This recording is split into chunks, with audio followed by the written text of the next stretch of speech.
E é o modelo russo também, a gente fala menos, né? Mas acho que até, como tem dito, o modelo russo é mais parecido com o brasileiro do que o chinês. Ou seja, entre o chinês e o russo, né, é com o russo que o modelo brasileiro está ficando mais parecido, que é um modelo de máfia. Né?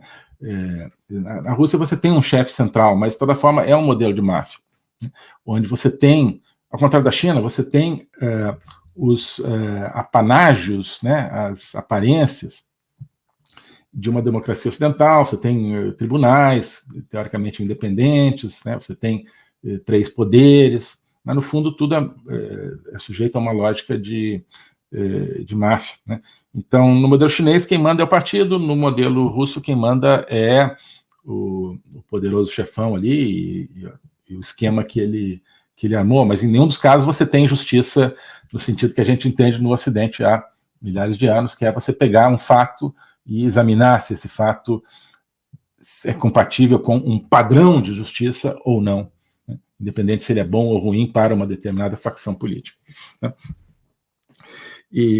Então, para terminar aqui, os gregos, né? Falei de civilização ocidental. Vamos lá para falar sobre a importância desse conceito original de justiça. Né? Vamos ver aqui um trecho do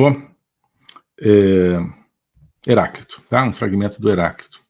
Eu gosto muito de citar um autor, né, pré-socrático, que eu gosto muito de citar no meu curso de logopolítica. Quem faz o curso sabe, né, é um pouco o filósofo oficial do nosso curso de logopolítica, até porque Heráclito é o filósofo do logos, né, que pode ter muitas traduções, geralmente a palavra, a linguagem, mas pode ser também a proporção ou a combinação que faz o mundo, ou seja, a combinação dos contrários, a conciliação dos contrários, pode ser uma maneira de ver o logos também. Mas, enfim, o Heráclito diz o seguinte, um dos seus... Quem conhece, né, mas quem não conhece, é uma obra que foi perdida, mas ela subsiste por meio de citações em dezenas, centenas de autores posteriores, cada um deles citando uma frase, 2 de Heráclito. Então são os fragmentos que sobraram da obra de Heráclito, né? Que é mais ou menos 500 a.C. E ele, um dos fragmentos diz o seguinte,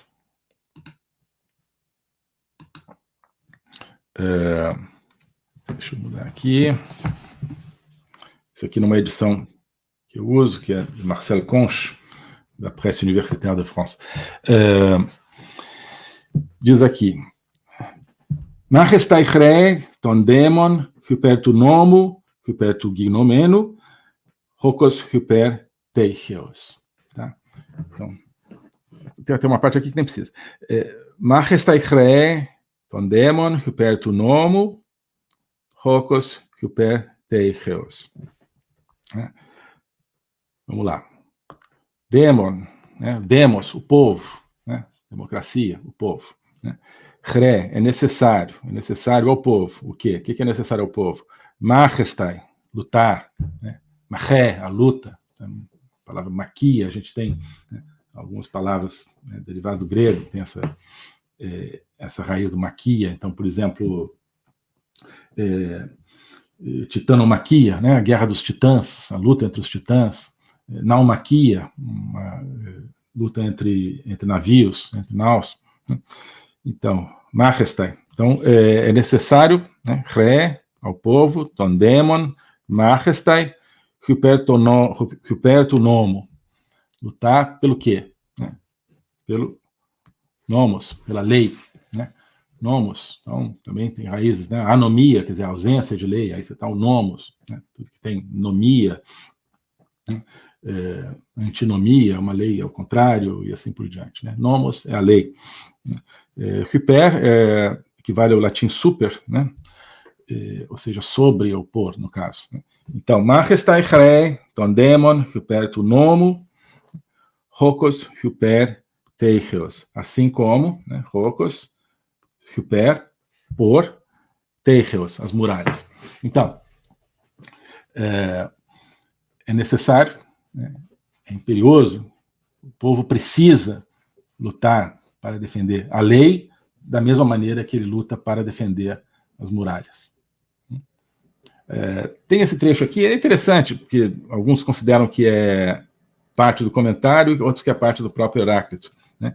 Então, Majestai Chreiton demon hypertu nomo, hypertu gnomeno, ou seja, lutar pela lei, por aquela lei que existe, gnomeno, pela lei que efetivamente é a sua, não por uma lei em abstrato, né? Acho que acrescenta aqui um pouco do sentido, né?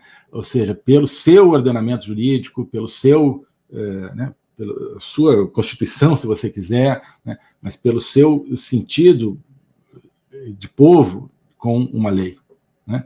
Então, o que ele está fazendo?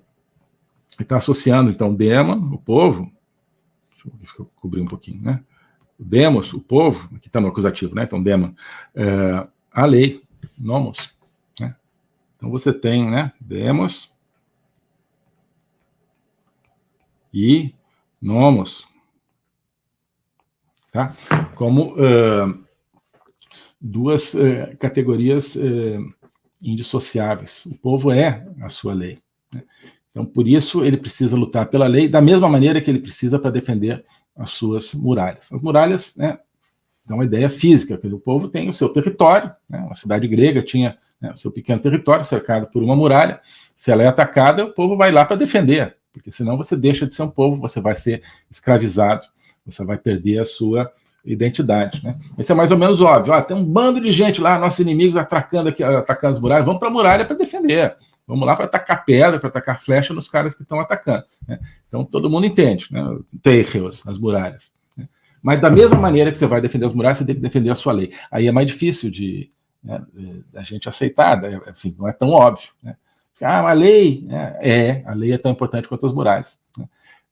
A lei é o seu território moral, assim como as muralhas defendem o seu território físico, né? Um povo, claro, precisa de um território físico, né? Mas precisa, sobretudo, né, do seu território moral, da sua lei. Ou até, se você imaginar, por exemplo, o povo judeu, que de certa forma é o povo arquetípico, né, que vem da Bíblia, na nossa tradição ocidental, talvez a ideia de nação como arquétipo é a nação hebraica, a nação judaica. Enfim, o povo judeu, durante milhares de anos, não teve território, né, não teve uma muralha a qual defender, né, mas continuou sendo um povo. Por quê? Porque tinha a sua lei, né, tinha e praticava a sua lei. Justamente no povo judeu é que a lei é tão importante, né, na sua identidade nacional, a lei judaica. Mesmo aquelas leis que às vezes não fazem sentido, né? Parecendo, não pode fazer tal coisa no sábado, né? Não pode comer tal coisa, enfim. Por quê? Vai dizer que uma tem um sentido higiênico ou não, mas o fundamental é que cumprir a lei, manter a lei, é o que foi fundamental para a manutenção da identidade do povo judaico durante esse tempo todo. Entre 130, quando eles são expulsos, né, da sua terra, pelos romanos, até 1948, quando eles formam novamente o Estado de Israel, né? Então, durante 1.800 tantos anos, eles viveram com base na lei, defendendo a sua lei, como outros povos defendem a sua muralha. Você vê a importância disso, né? E aqui, esse exemplo também nos mostra a importância, talvez, disso aqui. Então, não é qualquer lei, é a sua lei, né? A lei que Gnomeno tem a ideia do surgir, do ser gerada, a lei que foi gerada naquele povo, né? Não é uma coisa abstrata, é algo que faz parte organicamente, fisicamente quase, daquele povo. Essa é a lei que você precisa defender para assegurar a sua identidade. Enfim, então, né, a importância da lei. A importância da lei para a existência do povo, né? E o Brasil, a gente está perdendo, né? Nosso povo está perdendo sua identidade. Por quê? Estamos sendo invadidos pela Venezuela, pela Bolívia? Não, né? Não, né? Do jeito clássico, pelo menos, não. Estamos fazendo o quê? Estamos perdendo a lei, né? Já perdemos, na verdade. Nós perdemos essa consistência básica. Quando você tem os maiores magistrados desse povo, né, desse nosso demos, descumprindo a lei orgânica da magistratura, né, quando você tem os guardiões da Constituição descumprindo a Constituição, que diz que magistrado não pode ter atividade político-partidária, você jogou fora a lei. O que significa isso? Você derrubou as próprias muralhas que caracterizavam esse povo e essa coletividade. Esse é o drama que nós estamos vivendo à luz do que diz o Heráclito. Certo? Só uma coisinha aqui que eu queria acrescentar. Então, esse é um pensamento, esse pensamento do Heráclito, ele é profundamente ocidental, portanto. Ele não é o pensamento oriental, não é o pensamento que está por trás da maneira de viver o mundo de chineses ou de russos, por exemplo. Lá, a tradição é o poder. O poder de um imperador, o poder de um czar, o poder de um partido comunista, seja chinês, seja soviético, essa é a tradição lá. E a lei é simplesmente um cachorrinho na mão, pela coleira do poder. Não é um cachorro bravo, mas da mão do poder. É um cachorro que o poder põe para te morder quando ele quer, ou para te fazer carinho quando ele quer. A lei não é independente do poder, ao contrário, a lei é um instrumento do poder. Não existe a ideia de justiça, que está em Heráclito também, a ideia de dike, dike, a justiça como governante tanto dos deuses quanto dos homens. Heráclito também fala isso, olha, os deuses também estão sujeitos à justiça. Se um deles sair do seu trilho justo, ele será buscado.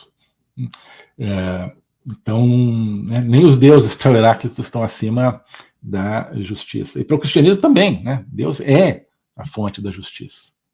Deus não está acima da justiça, Deus não é arbitrário no cristianismo. Alô a todos. Hoje eu queria te convidar para, neste começo de ano, se juntar a mim e a várias outras pessoas que acreditam na liberdade na nossa Academia Folha Política, aproveitando a promoção de começo de ano que eu estou lançando agora e que vai ser por tempo muito limitado. Com apenas R$ 336 por ano, pagando uma anuidade, portanto, de R$ 336, você tem acesso a todo o conteúdo da Academia Folha Política. Há várias aulas, vídeos, análises e especialmente ao curso de Logopolítica, que é o curso que eu dou todas as quartas-feiras na academia. O curso é um curso que visa a entender a nossa vida, os desafios da nossa vida, através da política, mas com os olhos voltados para cima, com os olhos voltados para o ideal. Entender como é a horrível estrutura de poder que hoje domina o Brasil, cada vez mais domina o mundo, mas entender que não precisa ser assim, que não vai ser sempre assim, se nós conseguirmos olhar para cima e entender como o Brasil poderia ser, como o mundo poderia ser. Para isso é preciso estudar filosofia, história, entender como é que o mundo e o Brasil chegaram ao ponto em que chegaram, mas também para a gente poder recuperar o caminho perdido. O Brasil se perdeu aí à beira da estrada, mas o ideal do Brasil a gente pode recuperá-lo e a partir daí recuperar o Brasil real também. Então essa é a proposta no curso de Logopolítica, na Academia Folha Política.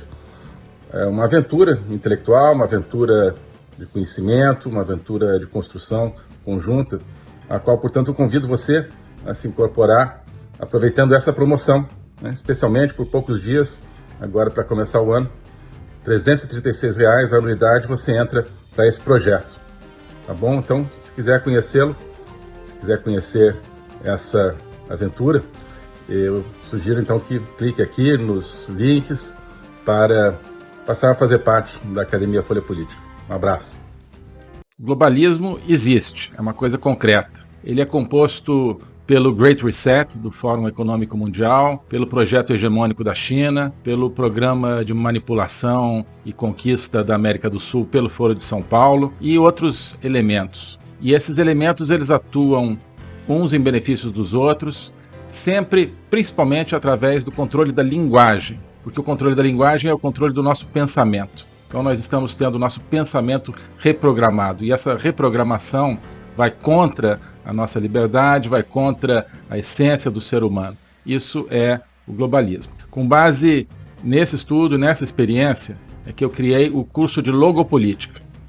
Toda semana eu dou aulas sobre geopolítica, literatura, filosofia, cultura de um modo geral, tudo isso em conjunto formando um espaço de conhecimento que eu denomino a logopolítica, para nós não apenas entendermos a ameaça do globalismo, mas podermos nos contrapor a ela. Se você quiser entrar nesse projeto de conhecer o globalismo e enfrentar o globalismo, clique aqui.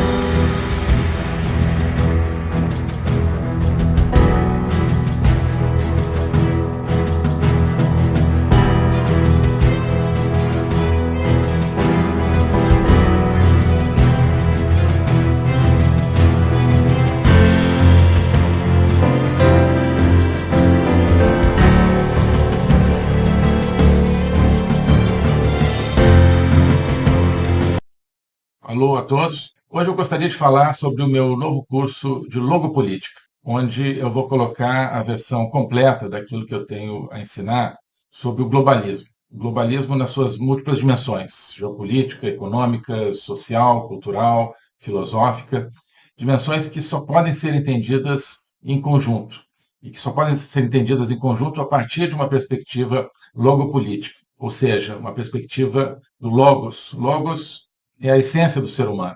É a racionalidade, mas é também a linguagem e a capacidade de se comunicar e de sentir a transcendência. E essa essência do ser humano está ameaçada e, por isso, a gente precisa entendê-la numa perspectiva logopolítica, portanto, política, ou seja, que tem a ver com a discussão do destino, com a luta pelo destino. Portanto, logopolítica diz respeito à luta e ao combate pelo futuro da humanidade, pela essência do ser humano, que está ameaçada justamente pelo globalismo. Ensinar isso, para mim, é uma missão que eu quero compartilhar com vocês, é uma aventura intelectual para a qual eu quero convidar vocês, uma aventura que é fundamental para que possamos participar da luta justamente por um mundo verdadeiro, por um mundo autêntico, por um mundo que preserve a essência do ser humano, um destino de uma humanidade livre, de uma humanidade aberta justamente ao logos e a toda a sua complexidade. Nesse curso você vai entender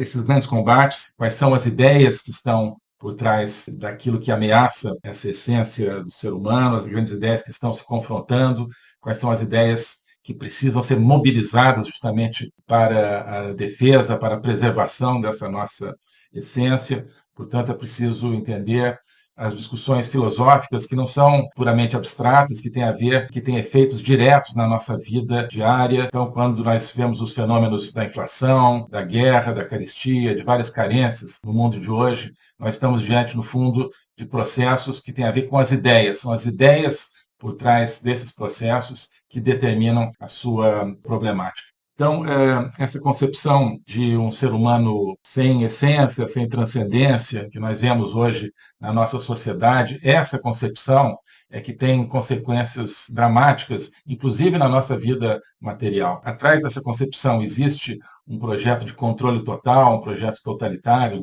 de domínio. É por causa disso que nós assistimos hoje a fenômenos que nos parecem caóticos, que nos parecem desconectados, mas que vão acabando com a nossa liberdade, vão desestruturando a nossa sociedade, fazendo com que nós vivamos, mesmo dentro de países teoricamente democráticos, cada vez mais dentro de uma sociedade de controle. Então, nós hoje temos, você certamente tem, dificuldade de entender o que está acontecendo no mundo. Isso é decorrente justamente de visões parciais, que eu vou procurar cobrir e conectar. Então, não adianta entender apenas economia, apenas conflitos militares, ou apenas algumas questões sociais. É preciso entender as ideias que querem dominar o mundo e as ideias que precisam ser resgatadas para que nós preservemos a liberdade do mundo.